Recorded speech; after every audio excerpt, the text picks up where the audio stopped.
नमस्कार। चुनावी समर में आप लोगों का स्वागत है।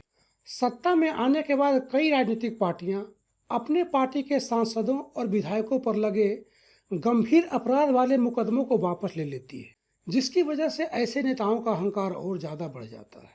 वहीं इससे अन्य नेताओं को भी यह संदेश जाता है कि वे कोई भी तानाशाही करने के लिए स्वतंत्र हैं, क्योंकि उनकी पार्टी की सरकार उनके साथ कोई अन्याय नहीं होने देगी। ऐसे में सुप्रीम कोर्ट ने ऐसे सरकारों और नेताओं के खिलाफ आक्रामक रुख कायम किया है।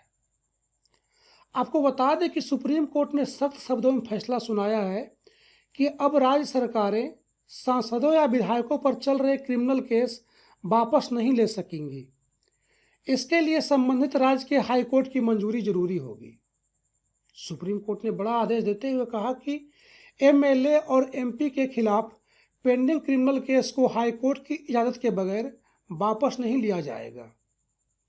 कोर्ट ने कहा कि एमएलए और एमपी के खिलाफ लंबित आपराधिक मामला जिस भी स्पेशल कोर्ट में चल रहा है, वहां के जज को अगले आदेश तक स्थानांतरित नहीं किया जाए। वहीं कोर्ट ने सितंबर 2020 के बाद सांसदों और विधायकों के वापस लिए गए केस दोबारा खोलने को कहा है।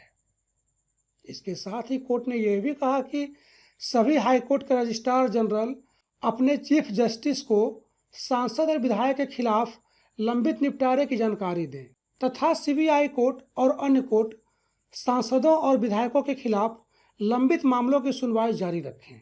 कोर्ट ने कहा कि सांसदों और विधायकों के खिलाफ आपराधिक ट्रायल के जल्द निपटारे की निगरानी के लिए सुप्रीम कोर्ट स्पेशल बेंच का गठन करेगा। हाईकोर्ट रजिस्ट्रार को सुप्रीम कोर्ट ने निर्देश दिया है कि वह इस बात की जानकारी शीर्ष अदालत को उपलब्ध कराएं कि स्पेशल कोर्ट ने किन मामलों का निपटारा किया है और कितने मामले किस स्टेज में हैं। वहीं सांसदों और विधायकों के खिलाफ लंबित मामलों पर स्टेटस रिपोर्ट दाखिल न करने पर केंद्र सरकार से सुप्रीम कोर्ट ने नाराजगी जताई।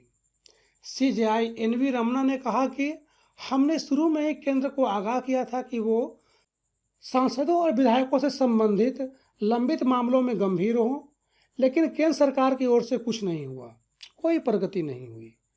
इस दौरान कोर्ट ने ईडी की स्टेटस रिपोर्ट पेपर में छपने पर नाराजगी जताते हुए कहा कि हमने पेपर में रिपोर्ट पढ़ी, सब मीडिया को पहले ही मिल जाता है।